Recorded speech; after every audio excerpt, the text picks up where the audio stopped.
السلام عليكم ورحمة الله وبركاته. الحمد لله وكفى وسلام على عباده الذين اصطفى أما بعد فأعوذ بالله من الشيطان الرجيم. بسم الله الرحمن الرحيم.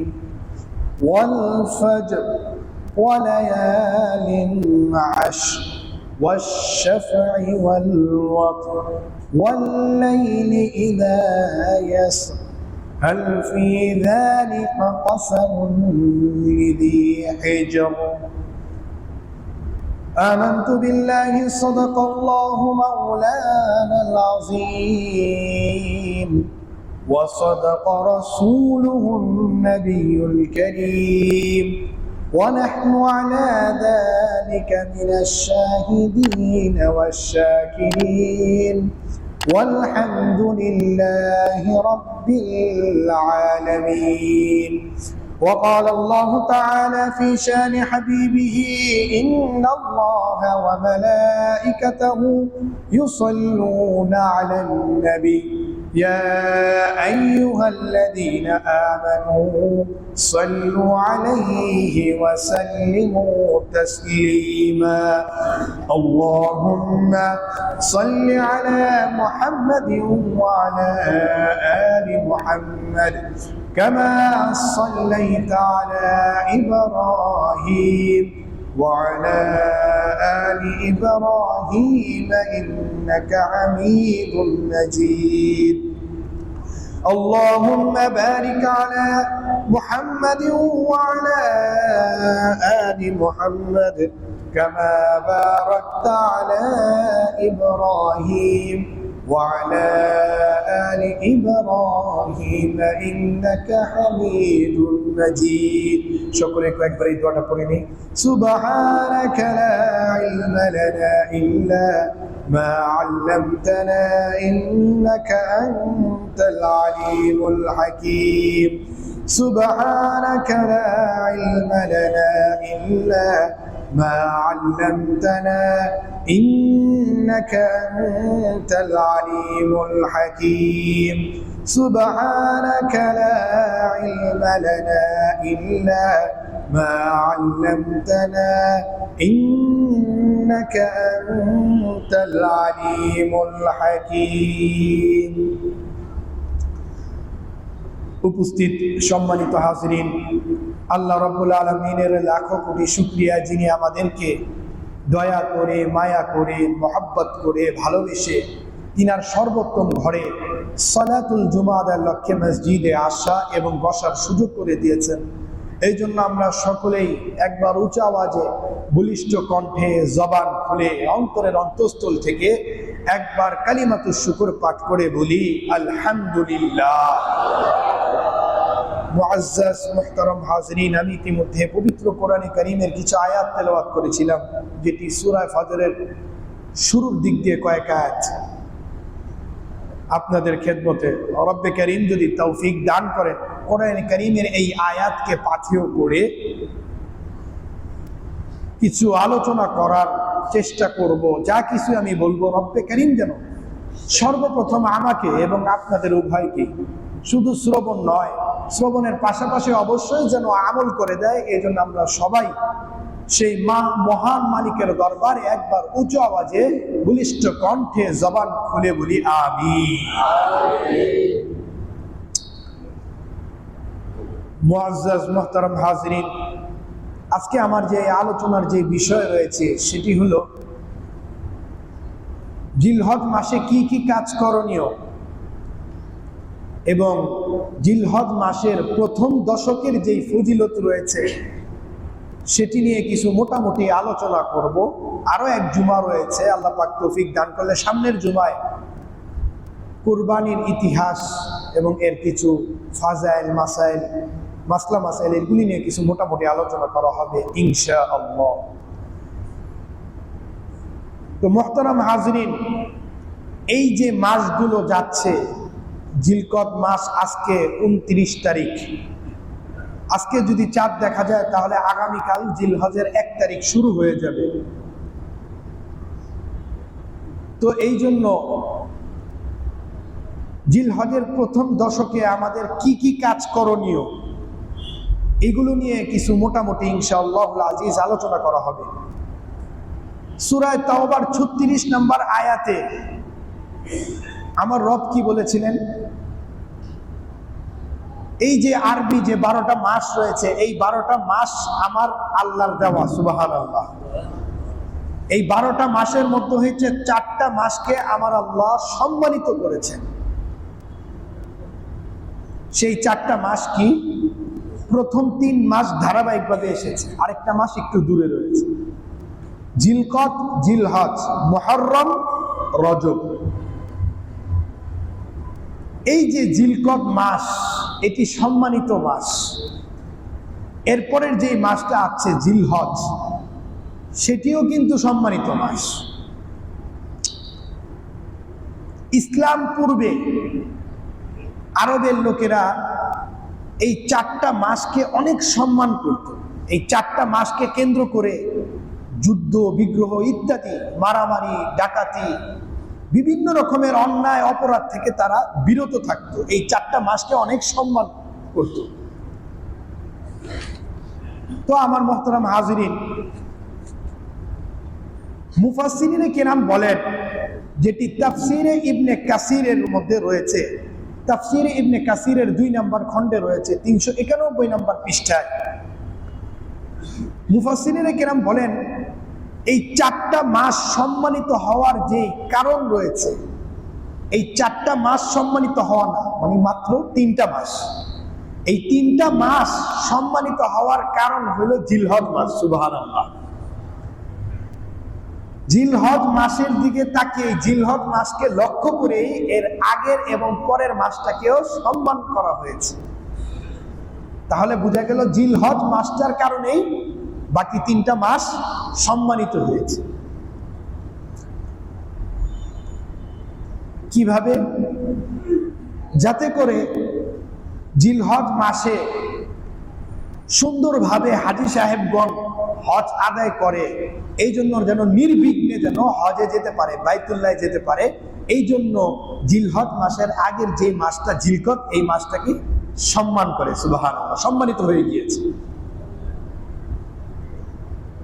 আরবরা সম্মান প্রদর্শন করে।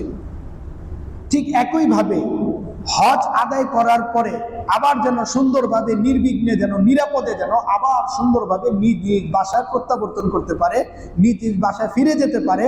এই জন্য এর পরের যেই মাসটা মুহররম, এই মাসটাকেও সম্মান করা হয়েছে, সুবহানাল্লাহ। এই মাসটাও সম্মানিত হয়ে গিয়েছে। তাহলে বোঝা গেল, মুফাসসিরিনে কেরামরা বলেন, এই যে 4টা মাস, এই 4টা মাসের মধ্যে যে 3টা মাস সম্মানিত হয়েছে, এই সম্মানিত হওয়ার মূল কারণ জিলহজ মাস। জিলহজ মাসকে কেন্দ্র করে আগের পরের মাস সম্মানিত হয়ে গিয়েছে, সুবহানাল্লাহ।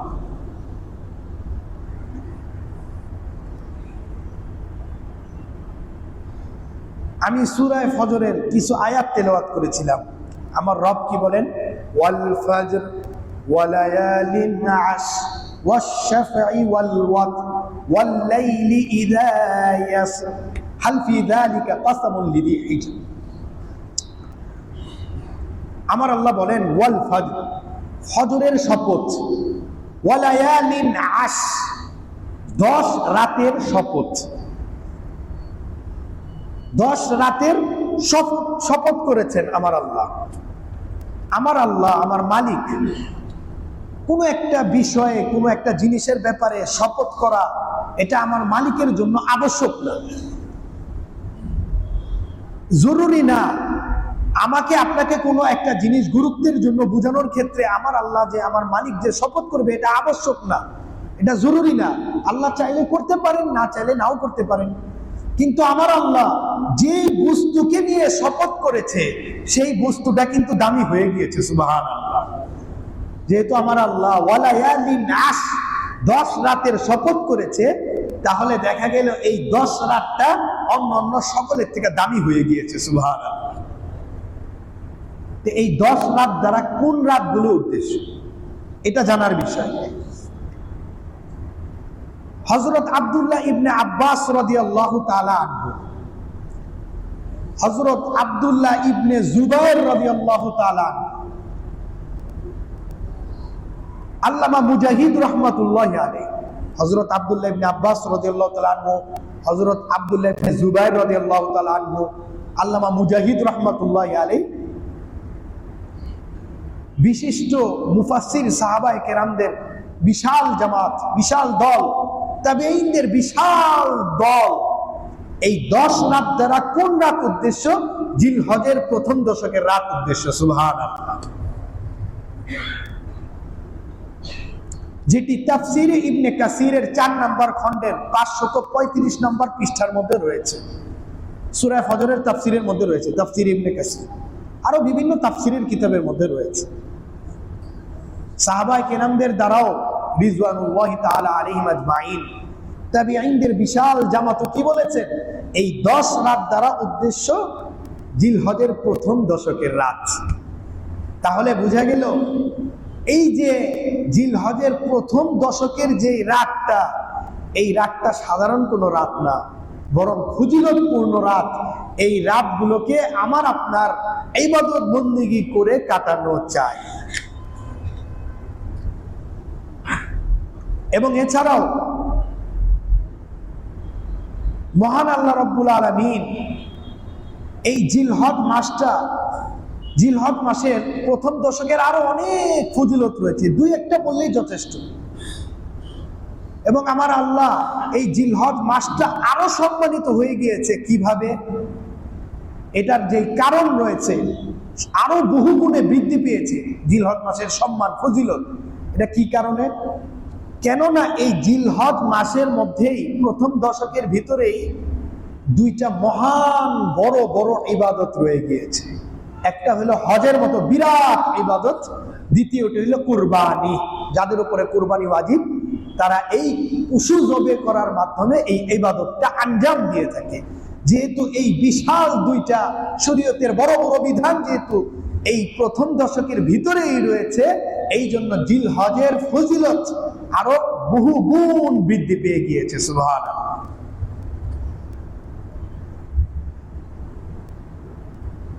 নামাজ ফরজ, রোজা, যাকাত, এই যে এই ইবাদত বন্দেগীগুলো, এটার বিকল্প পথ আছে, বিকল্প পদ্ধতি রয়েছে। ফরজ নামাজ আপনি পড়লেন, এর বিকল্প পদ্ধতিও রয়েছে, নফল নামাজও পড়তে পারেন। রোজা আদায় করার পরে এর বিকল্প পদ্ধতিও রয়েছে, নফল রোজা যে কোনো সময় রাখা যায়, বাকি 5 দিন বাদে। যাকাত ফরজ হয়ে গিয়েছে, আপনি যে কোনো সময় এটা আদায় করতে পারেন, তবে তাড়াতাড়ি করাটাই অনেক উত্তম, দেরি না করা। কিন্তু এই জিলহজ মাসের মধ্যে যে 2টা ইবাদত রয়ে গিয়েছে, হজ এবং কুরবানি, এই হজ এবং কুরবানি অন্য কোনো দিনে আপনি করতে পারবেন না। নফল হজ কেউ যদি চায়, ইচ্ছা করলেও, রমজান মাস এত দামি মাস, রমজান মাসের মধ্যেও কেউ নফল হজ করতে পারবে না। একটা সময় নির্ধারণ করে দিয়েছে আমার আল্লাহ। কুরবানি সারা বছর যত পশু জবে করেন না কেন ইবাদত হবে না, তবে এই 3 দিন যদি আপনি পশু জবে করে থাকেন এটা ইবাদত হয়ে যাবে। সুবহানাল্লাহ। এই বিকল্প কোনো পদ্ধতি অন্য কোনো দিনে নয়, এই দিনগুলোর মধ্যেই রয়েছে। তাহলে বোঝা গেল আল্লাহ রাব্বুল আলামিন এই যে এই দিনগুলোর মধ্যে 2টা মহান ইবাদত নির্ধারিত করে দিয়েছে। এই 2টা বড় বড় ইবাদত যেটা অন্য কোনো দিনে অন্য কোনো সময় করা যাবে না, এর বিকল্প কোনো পদ্ধতি নেই। তাহলে দেখা গেল এই যে এই মাসটা, এই দিনগুলো অনেক দামি হয়ে গিয়েছে। সুবহানাল্লাহ। এই জিলহজ মাসটাও অনেক দামি হয়ে গিয়েছে। জিলহজ মাসের ফজিলতের ব্যাপারে আরো অনেক হাদিস রয়েছে। এর মধ্যে হইতে আরেকটা হাদিস রয়েছে জিলহজের প্রথম দশকের ফজিলত। তিরমিজি শরীফের হাদিস, 758 নম্বর হাদিস সংখ্যা। তিরমিজির হাদিস 758 নম্বর হাদিস সংখ্যা। আমার রাসূল কি বলেন জিলহজের প্রথম দশকের ব্যাপারে? ইয়াদিলু সিয়ামু কুল্লি ইয়াউমিন মিনহা বিসিয়ামি সানাহ ওয়া কিয়ামু কুল্লি লাইলাতিন মিনহা বিকিয়ামি লাইলাতিল কদর। সুবহানাল্লাহ। ইয়াদিলু সিয়ামু কুল্লি ইয়াউমিন মিনহা বিসিয়ামি সানাহ। জিলহজের প্রথম দশকের 1 তারিখ থেকে 9 তারিখ, 10 তারিখ তো কুরবানি ঈদ, 1 তারিখ থেকে 9 তারিখের যেই রোজা, এক একটা দিনের রোজা, নফল রোজা আমরা চেষ্টা করব, যদি পুরোটি নাও পারি মাঝে মাঝে 1-2টা রাখার চেষ্টা করব। এক একটা দিনের রোজা 1 বছর রোজা রাখার সওয়াব তার আমলনামার মধ্যে দান করবে। সুবহানাল্লাহ। এই উম্মতে মুহাম্মাদের উপরে আমার আল্লাহ কত দয়া করেছেন, কত মায়া করেছেন। একটা রোজা রাখলো কেমন যেন সে 1 বছর রোজা রাখলো। সুবহানাল্লাহ। 9টা রোজা কত হইল? ওয়া কিয়ামু কুল্লি লাইলাতিন মিনহা বিকিয়ামি লাইলাতিল কদর। আর এক একটা রাত্র, জিলহজের প্রথম দশকের এক একটা রাত্র লাইলাতুল কদরের রাত্রের সমান। সুবহানাল্লাহ। এক একটা রাতে জেগে যদি ইবাদত বন্দেগী করি, লাইলাতুল কদরের ইবাদত বন্দেগী করলে যেই সওয়াব, এই সওয়াবটা হবে সুবহানাল্লাহ। এক একটা রাত লাইলাতুল কদরের মতো। আমার আল্লাহ, আমার মালিক শুধু বাহানা খুঁজে কিভাবে বান্দাকে মাফ করা যায়। তারপরেও যদি আমরা অগ্রসর না হই, পুরা কপাল, হতভাগা। এই জন্য হিম্মত করতে হবে, সাহস করতে হবে, হেলায় খেলায় যেন এই সময়গুলো না পার করি। এমনও তো হতে পারে এই জিলহজই আমার আপনার জীবনের শেষ জিলহজ, আর পাবো না। তো এই জন্য সময় থাকতে সময়ের কদর করতে হবে, সময়ের মূল্যায়ন করতে হবে। ইবাদত বন্দেগী করে কাটানো চাই, এই সময়গুলো অনেক দামি। আরেকটা আমল যেটা হয়তোবা ভুলেও যেতে পারি, আজকে হয়তোবা সম্ভাবনা রয়েছে চাঁদ দেখার। যদি চাঁদ দেখা যায় তা আগামীকাল থেকে কিন্তু জিলহজের 1 তারিখ শুরু হয়ে যাবে।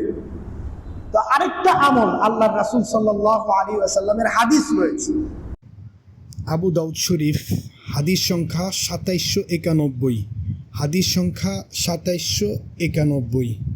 قال النبي صلى الله عليه وسلم من كان له ذبح يذبحه فإذا أهل هلال ذي الحجة فلا يأخذن من شعره ولا من أظفاره شيئا حتى يضحي. من كان له ذبح يذبح فإذا أهل هلال ذي الحجة فلا يأخذن من شعره ولا من أظفاره شيئا حتى يضحي. আবু দাউদ শরীফের হাসান পর্যায়ের হাদিস। যে কেউ কুরবানি করার ইচ্ছা পোষণ করে, সে যেন জিলহজ মাসের চাঁদ দেখার সাথে সাথে তার চুল, মোচ ইত্যাদি পশম এইগুলো যেন না কাটে কুরবানি করার আগ পর্যন্ত। কুরবানির পরে এগুলো যেন কাটে। এটা একটা মুস্তাহাব আমল, যে কেউ কুরবানি করার ইচ্ছা করে, কুরবানি দেনেওয়ালাদের জন্য এই আমল। আরেকটা হাদিস রয়েছে, সেই হাদিসের মধ্যেও রয়েছে কেউ যদি কুরবানি নাও দিয়ে থাকে, যার উপর কুরবানি ওয়াজিব না, কিন্তু সেও যদি এই আমলটা করে, আল্লাহ রাব্বুল আলামিন তাকেও পূর্ণ কুরবানির সওয়াব তার আমলনামার মধ্যে দান করবে। সুবহানাল্লাহ। শুধু কুরবানি দেনেওয়ালার জন্য এই আমলটা না, তাদের জন্য তো আরো গুরুত্ব রাখে। মুস্তাহাব আমল করলে আরো ভালো, করা চাই। তবে আরেকটা মাসআলা রয়েছে, এমন যদি হয়ে যায় জিলহজের চাঁদ দেখা হয়ে গিয়েছে কিন্তু তার নখ, মোচের পশম ইত্যাদি এগুলো বড় হয়ে গিয়েছে, কিন্তু এটা যদি সে আগে না করে থাকে তাহলে এটা সে কাটতে পারবে, কারণ এটা তো তার জন্য আবশ্যক, আর এই আমলটা তার জন্য মুস্তাহাব। আগে আবশ্যক যেটা ওয়াজিব ফরজ সবার আগে, তারপরে না সে মুস্তাহাব। এই জন্য যাদের চুল বড় হয়ে গিয়েছে, মুজ বড় হয়ে গিয়েছে, এখনো চাঁদ উঠে নাই, চাঁদ উঠার আগে আগে এগুলো যেন ঠিকঠাক করে নেই, যেন এই যে 10 দিন যেন আমার না ধরতে, কুরবানি করার আগ পর্যন্ত যেন না ধরতে, এটা তার জন্য। এই হলো একটা আমল। আরেকটা হাদিস রয়েছে জিলহজের ফজিলতের ক্ষেত্রে, যেটি ফাথুল বায়ান নামক কিতাবের মধ্যে রয়েছে, 214 নম্বর পৃষ্ঠা রয়েছে, তাফসির ইবনে কাসিরের 4 নম্বর খণ্ডেও রয়েছে। হাদিসটি কি? এবং আবু দাউদ শরীফের মধ্যে রয়েছে 2438, 2438 নম্বর হাদিস সংখ্যা। আল্লাহ রাসূল সাল্লাল্লাহু আলাইহি ওয়াসাল্লাম বলেন, মা মিন আইয়ামিল আমালুস সালিহ, মা মিন আইয়ামিল আমালুস সালিহ আহাব্বু ইলাল্লাহি ফীহিন্না মিন হাযিহিল আইয়াম, ইয়ানি 10 যিল হিজ্জা। কিলা ইয়া রাসূলাল্লাহ ওয়ালাল জিহাদু ফী সাবিলিল্লাহ, قال النبي صلى الله عليه وسلم ولا الجهاد في سبيل الله إلا رجل يخرج بماله ونفسه فلا يرجع من ذلك بشيء ما من أيام العمل الصالح أحب إلى الله فيهن من هذه الأيام يعني 10 ذي الحجة। আল্লাহ রাব্বুল আলামিনের কাছে এই জিলহজের 10 দিনের যেই আমলটা, এই জিলহজের 10 দিনের যেই আমলটা আল্লাহর কাছে পছন্দনীয়, অন্য কোনো আমল আল্লাহর কাছে এতটা পছন্দনীয় নয়। সুবহানাল্লাহ। অন্য কোনো আমল এতটা পছন্দনীয় নয় নেক আমল, যতটা পছন্দনীয় এই জিলহজের প্রথম দশকের নেক আমলগুলো। তাহলে জিলহজের প্রথম দশকের যেই নেক আমলগুলো অন্য অন্য নেক আমলগুলোর থেকেও অনেক উপরে উঠে গিয়েছে। সুবহানাল্লাহ।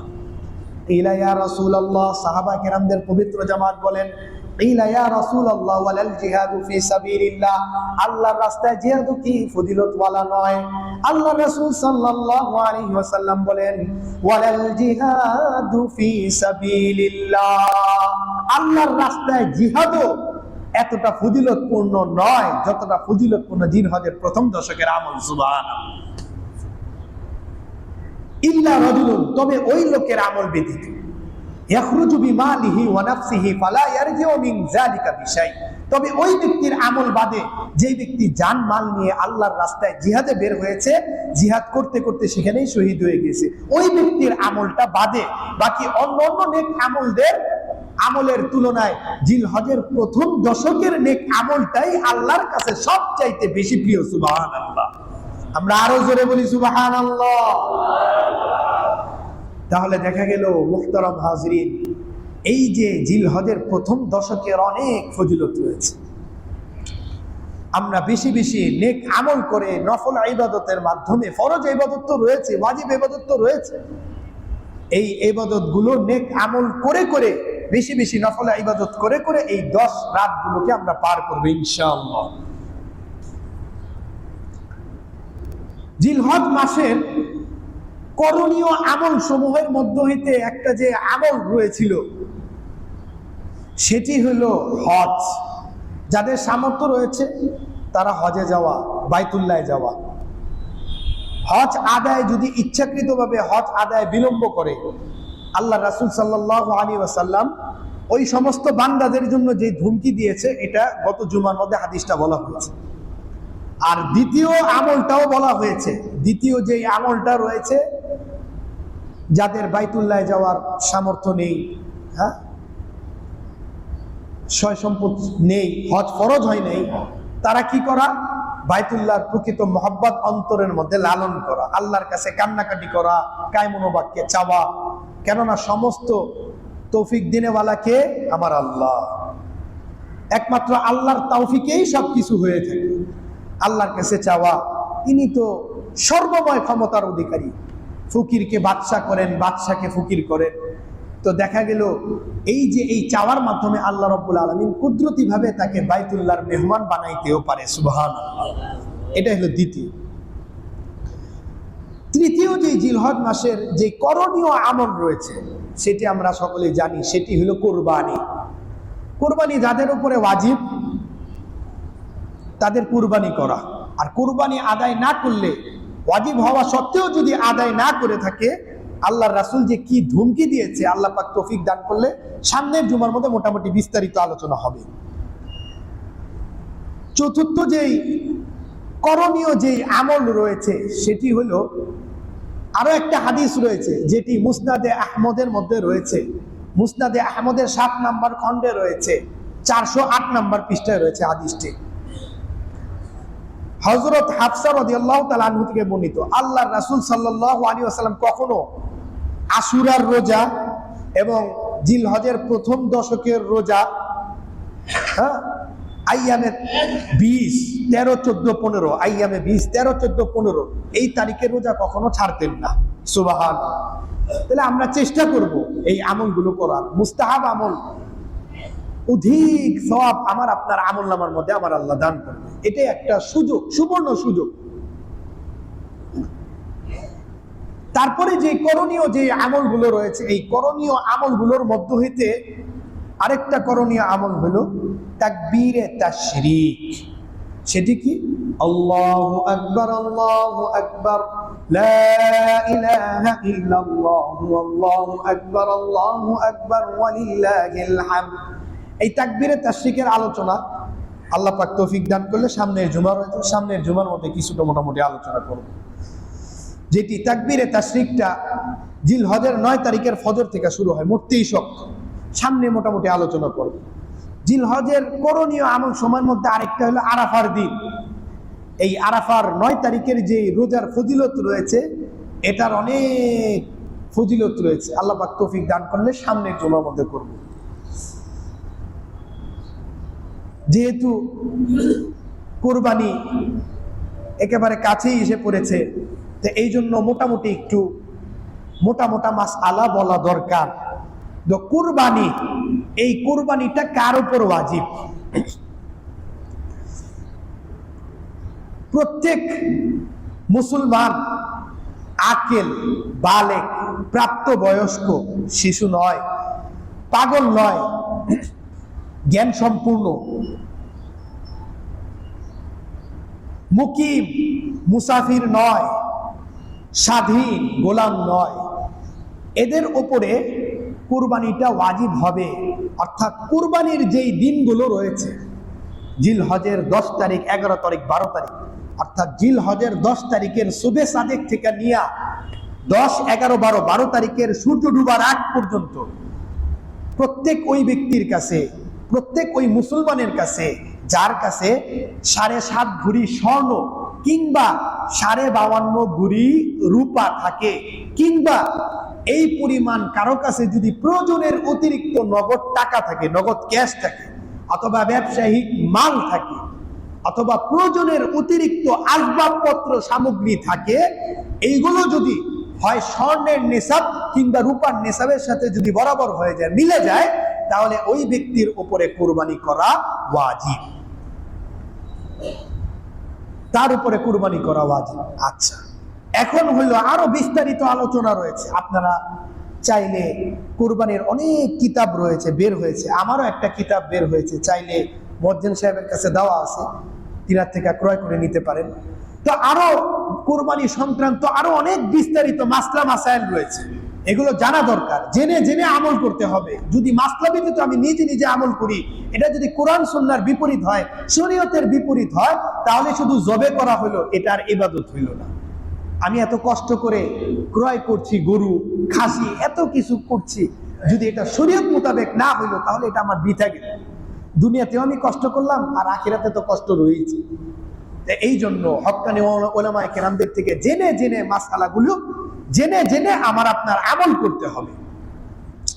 6 প্রকারের যেই জন্তু রয়েছে, 6 প্রকারের প্রাণীর মধ্যেই কোরবানিটা সীমাবদ্ধ। অন্য কোনো প্রাণীর দ্বারা কোরবানি করা জায়েজ হবে না। এমনি পশু জবাই করা যাবে, কিন্তু কোরবানি হবে না। কোরবানির ক্ষেত্রে 6 প্রকারের জন্তু কোরবানি করতে হবে। সেই 6 প্রকার কি? গৃহপালিত জন্তু, গৃহপালিত পশু। সেই 6 প্রকারের মধ্যে প্রথম প্রকার বকরি, খাসি। দ্বিতীয় প্রকার যেটা রয়েছে সেটি হইল ভেড়া, ভেড়ি। তৃতীয় প্রকার যেটি রয়েছে সেটি হইল দুম্বা, নর হোক মাদি হোক। চতুর্থ প্রকার যে প্রাণী রয়েছে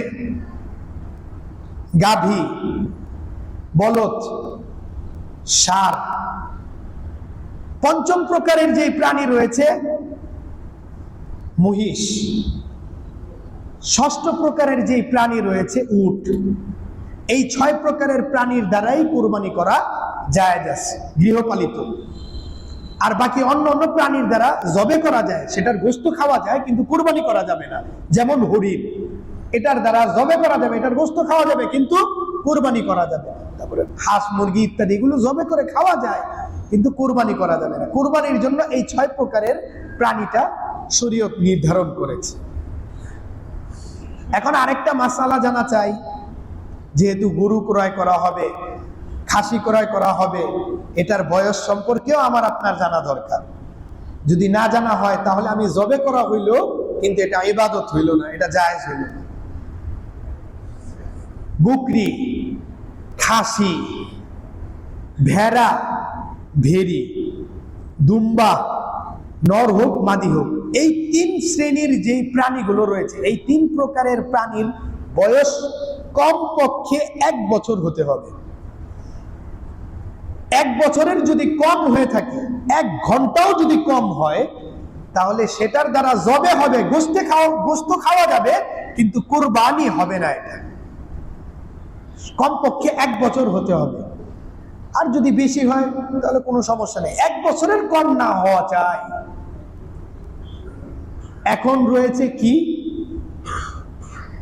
বলদ, ষাঁড়, গাভী, মহিষ, এই প্রকারের যে প্রাণী রয়েছে, এই প্রকারের প্রাণীর কমপক্ষে বয়স 2 বছর হতে হবে। 2 বছরের যদি 1 দিনও কম হয়, 1 ঘন্টাও কম হয়, এটার দ্বারা কোরবানি সহি হবে না, জায়েজ হবে না। আর যদি 2 বছরের বেশি হয় আলহামদুলিল্লাহ, ঠিক আছে। আচ্ছা, ছাগল ইত্যাদির বয়স কমপক্ষে 1 বছর, আর গরু ইত্যাদি এই পর্যায়ের যে পশুগুলো রয়েছে, গরু, মহিষ, এইগুলোর বয়স কমপক্ষে 2 বছর, এর কম হইলে কোরবানি জায়েজ হবে না। এখন রয়েছে উট। উট, এটার কমপক্ষে সর্বনিম্ন যে বয়স 5 বছর, 5 বছরের যদি একটু কম হয়ে থাকে তাহলে এটার দ্বারা কোরবানি জায়েজ হবে না। এর বেশি হইতে পারে, 6 বছরের ঊর্ধ্বে এটার কোনো সমস্যা নেই, কমপক্ষে 5 বছর হতে হবে। এই হলো মোটামুটি মাসআলা। তবে একটা শরীয়ত নির্ধারণ করেছে মাসআলা, আমরা জানা দরকার, সেটি হলো ভেড়ার ক্ষেত্রে, ভেড়া ভেড়ির ক্ষেত্রে। ভেড়া ভেড়ি যদি 1 বছরের কিছু কম হয়, 1 বছরের কিছু কম হয়, এবং এটা যদি ভেড়া ভেড়ি যদি এমন মোটা তাজা হয়, ভেড়ার পালের মধ্যে যদি দিয়ে দেওয়া হয়, 1 বছরের যে সমস্ত ভেড়ার পাল রয়েছে, হ্যাঁ, যে সমস্ত ভেড়ার পালের মধ্যে বয়স 1 বছর, অর্থাৎ আমি আপনাদের সহজভাবে বুঝাই, ভেড়ার বয়স যদি 1 বছরের কিছু কম হয় কিন্তু এমন মোটা তাজা হয়, দেখতে মনে হয় 1 বছরের মতো, তাহলে শরীয়ত এটাকে ছাড় দিয়েছে, ওই ভেড়ার দ্বারা জবে করা জায়েজ হবে। আর যদি এমন ছোট হয়, 2 মাস, 3 মাস, 4 মাস, কিন্তু যতই মোটা তাজা হোক জায়েজ হবে না। 1 বছরের যদি কিছু কম হয়, শুধু ভেড়ার ক্ষেত্রে, মাসআলা ভালো করে বুঝবেন, শুধু ভেড়ার ক্ষেত্রে, বকরির ক্ষেত্রে নয়, খাসির ক্ষেত্রে নয়, শুধু ভেড়ার ক্ষেত্রে শরীয়ত এটাকে ছাড় দিয়েছে। 1 বছরের কিছু কম হয়েছে কিন্তু দেখতে মোটা তাজা, এমন মোটা তাজা দেখতে 1 বছরের মতো মনে হয়, শুধু ভেড়ার ক্ষেত্রে এই বিধান, তাকে জবে করা যাবে। খাসির ক্ষেত্রে নয়, বকরির ক্ষেত্রে নয়, মহিষের ক্ষেত্রে নয়, উটের ক্ষেত্রে নয়। এইগুলোর, গরুর ক্ষেত্রে 2 বছরের 1 ঘন্টা কম হইলেও জায়েজ হবে না, উটের ক্ষেত্রে 5 বছরের 1 ঘন্টা কম হইলেও জায়েজ হবে না, ছাগলের ক্ষেত্রে 1 বছরের থেকে 1 ঘন্টা কম হইলেও জায়েজ হবে না। শুধু ভেড়ার ক্ষেত্রে 1 বছরের যদি কিছু কম হয়, এটা দেখতে এমন মোটা তাজা যে দেখতে মনে হয় 1 বছরের মতো, শুধু ওইটার ক্ষেত্রে, ওই ভেড়ার ক্ষেত্রে ওইটাকে কোরবানি করা জায়েজ আছে। এখন শুধু দাঁতের ক্ষেত্রে যে বিষয়টা রয়েছে, আহসানুল ফতোয়ার 7 নম্বর খণ্ডের 514 নম্বর পৃষ্ঠার মধ্যে দেওয়া রয়েছে ফতোয়ার কিতাব। দাঁতের ক্ষেত্রে গরুর যেই দাঁত, দাঁত কয়টা হইলে এটার দ্বারা জায়েজ আছে কুরবানি করা? তো দাঁত দ্বারা উদ্দেশ্য হইল ঘাস খাওয়া। গরুর দাঁত যদি এই পরিমাণ থাকে, যেই পরিমাণ দাঁত দ্বারা সে ঘাস খেতে পারবে, তাহলে সেটার দ্বারা করা জায়েজ আছে। আর যদি এতটুকু দাঁত, যেই দাঁত দ্বারা সে ঘাস চিবিয়ে চিবিয়ে খেতে পারবে না, তাহলে সেই গরুর দ্বারা কুরবানি করা জায়েজ হবে না, যেটি আহসানুল ফুতুয়ার 7 নম্বর খণ্ডের 514 নম্বর পৃষ্ঠার মধ্যে রয়েছে। এই হইল মোটামুটি সংক্ষিপ্ত আলোচনা কুরবানির মাসলা মাসাইল। আল্লাহ পাক যদি তৌফিক দান করে আরো কিছু রয়েছে, এটি সামনের জুমায় ইতিহাস এবং ফাজাইল মাসলা মাসাইল নিয়ে মোটামুটি আলোচনা করা হবে। আর তাকবীরে তাশরিকের যে বিধানটা, এটা সামনের জুমায় মোটামুটি বলা হবে। তো যা কিছুই আমি বলেছি, রব্বে কারীম যেন সর্বপ্রথম আমাকে এবং আপনাদের উভয়কেই শুধু শ্রবণ নয়, শ্রবণের পাশাপাশি অবশ্যই যেন আমল করার সুযোগ করে দেয়। এই জন্য আমরা সকলেই একবার সেই মহান মালিকের দরবারে উঁচু আওয়াজে বলিষ্ঠ কণ্ঠে বলি আমিন আমিন। ওয়া আখিরু দাওয়ানা আনিল হামদুলিল্লাহি রাব্বিল আলামিন।